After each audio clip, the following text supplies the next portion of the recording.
Let's welcome Attorney at Law, my good friend. Good morning and welcome, sir. Yes, Yes, hi, hi, good good morning to morning. you, gentlemen.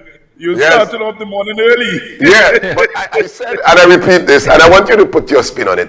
That sex is part of politics, and it's how you manage it. Let's talk that a little bit from your perspective. Yeah, well, I mean, the fact of the matter is that, I mean, we're all human beings and we do have our personal lives. And when you go into politics and you become a public figure, the challenge is always to manage and straddle that divide between your professional life and your personal life. And, I mean, the most successful persons are the ones who are able to keep a lid on their personal affairs and ensure that they don't spill over into the messiness of the cut and thrust of day to day politics. From what we have seen in this imbroglio with Mr. Watson Duke, clearly he has not been able to do so. And, I mean, of course, it does raise questions as to, people will be asking in terms of his suitability or fitness for public office if it is that you are, embroiled in this ongoing saga, which appears to have no end.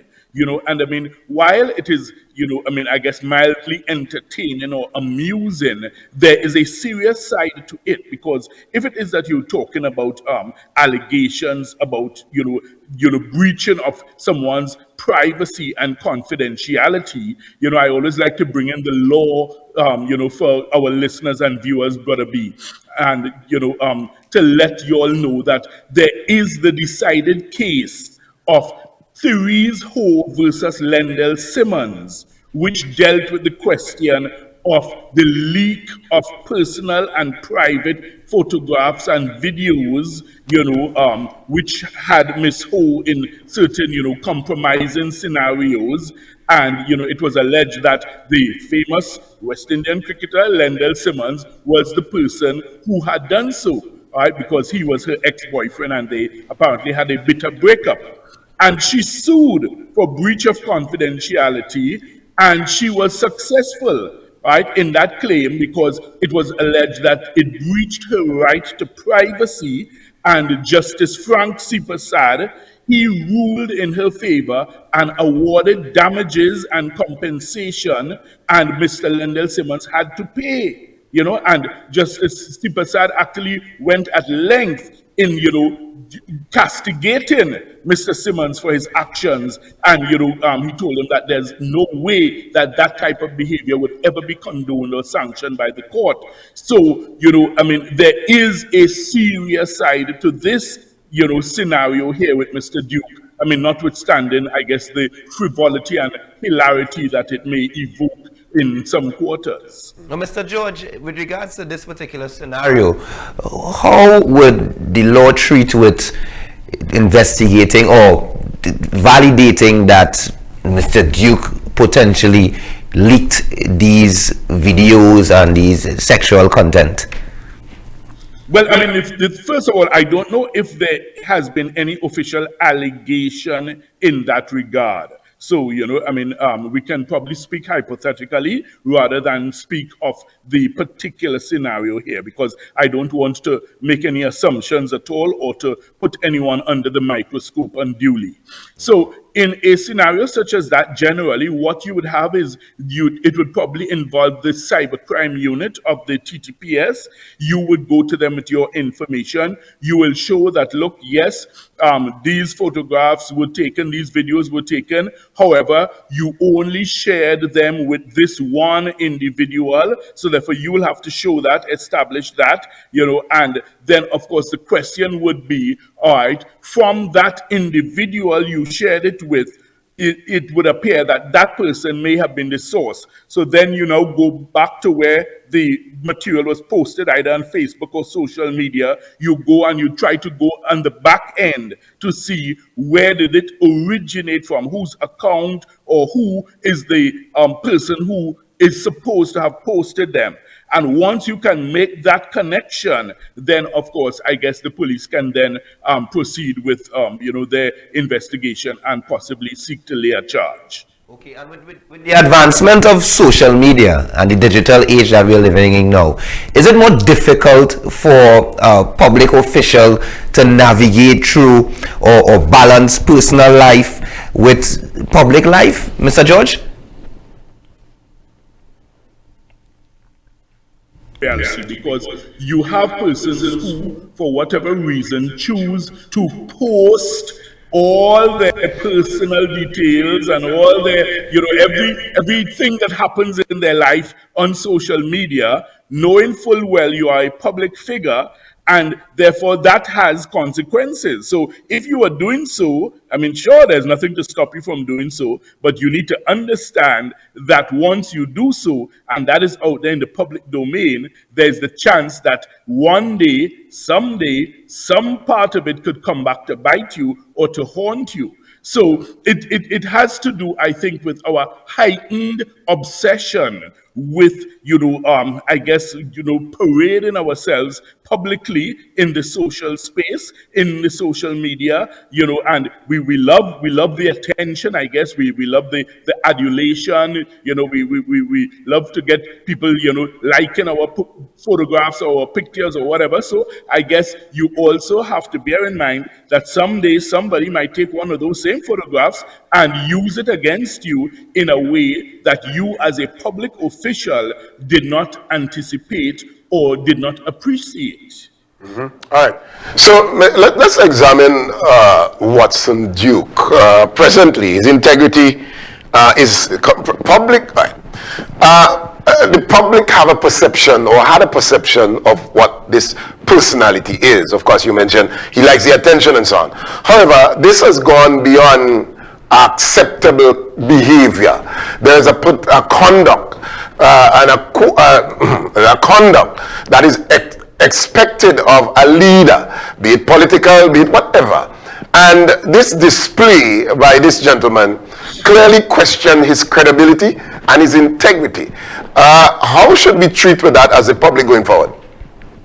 Well, it's a matter for the public in Tobago and, I guess in Trinidad also, because I know that he has made overtures in Trinidad. He has said that he wanted to contest all the seats in the local government election in Trinidad. I saw something yesterday, of course it's unverified, suggesting a run for the mayorship of Port of Spain, but as I say, I don't know if that is verified or not. But the fact of the matter is that he has spread his net far and wide in terms of his political aspirations and his political ambitions. He's also said clearly that he wants to be Prime Minister of Trinidad and Tobago. That is on the record. So the fact of the matter is, how do we as the public treat with this in those circumstances? Now, I mean, in Trinidad and Tobago, we don't have a very good history of holding our politicians to account. We make a fuss and we make a noise and we appear to be a bit of rabble-rousers for a while, and then it dies down and we're on to the next the next scandal or the next story or the next piece of drama. So we have had scenarios in the past. I mean, in fact, right now there's one rumbling in the National Parliament over the issue of use of prostitutes and allegations of human trafficking, and the mud is slinging back and forth on both sides of the Parliament. And the reality is that we as citizens, we tend to take this as theater, as entertainment, as a spectacle, rather than treating with it seriously as most civilized countries would do. You look at what happened recently in the UK, where Prime Minister Sunak had to call upon the chairman of his own party to resign over some allegations of financial impropriety. In Trinidad and Tobago, we have scenarios where persons have been, accused of these things, and instead of us, calling upon them to resign, we end up promoting them. So we really have to look into the mirror as a society And we have to be the ones to determine when enough is enough. And I think Mr. Duke is really just pushing the envelope because he seems to think that, well, look, Trinbagonians, are happy-go-lucky people, and, they will complain and grumble for a day, but they may vote him tomorrow, vote for him tomorrow. That's his thinking. Of course, I know there's a groundswell of sentiment that I am hearing on the ground where persons are saying that, look, he has definitely crossed the Rubicon and he has gone too far in this scenario. But it's a question of how the voting population treats with it when it comes to that critical point. Because that's the only way, Brother B, that we as ordinary citizens get a chance to express clearly our views or opinions on these issues. In other words, if it is that we find that it's so morally reprehensible, then of course, regardless of what promises someone may make on the political platform, we ought to show our distaste and dissatisfaction and say, look, we are not going to vote for that person. But we have seen in the past persons say, well, look, I had to hold my nose and vote, because I didn't have a choice, if you understand me. So we will have to see how it plays out in the local space, first of all, and in the national space of Trinidad and Tobago. You're very clear that we, the public, does have a say. We are the ones who voted him in. Should we call for his resignation, or should he recuse himself? Well, I mean, in terms of recusing himself or stepping down voluntarily, from the little that I think we can, ascertain or glean of Mr. Duke's character, I don't think that's going to happen. He's not going to do that voluntarily at all. It's not in his nature. It's not in his makeup at all. In fact, I'm not sure that he's even going to admit that he has done anything wrong, or that he is, responsible, or that he ought to be sorry or apologize for. I really don't see that at all, being part of his DNA. So it's a question of the public in terms of what they are willing to accept and tolerate, particularly the people of the Roxborough-Argyle district, which I think is his constituency in the THA. So, those are his constituents. I guess they will have to determine, okay, do we want this for our, our representative? Do we want this as, representing our area? So, they will have to be the ones really to call for it. And of course, I guess Tobagonians on a whole will have to indicate, I guess, in public fora or, discussion groups as to what they really want in terms of a standard of conduct going forward. The point is, politicians are not saints. We know that, if they were saints, most of them would not end up in politics.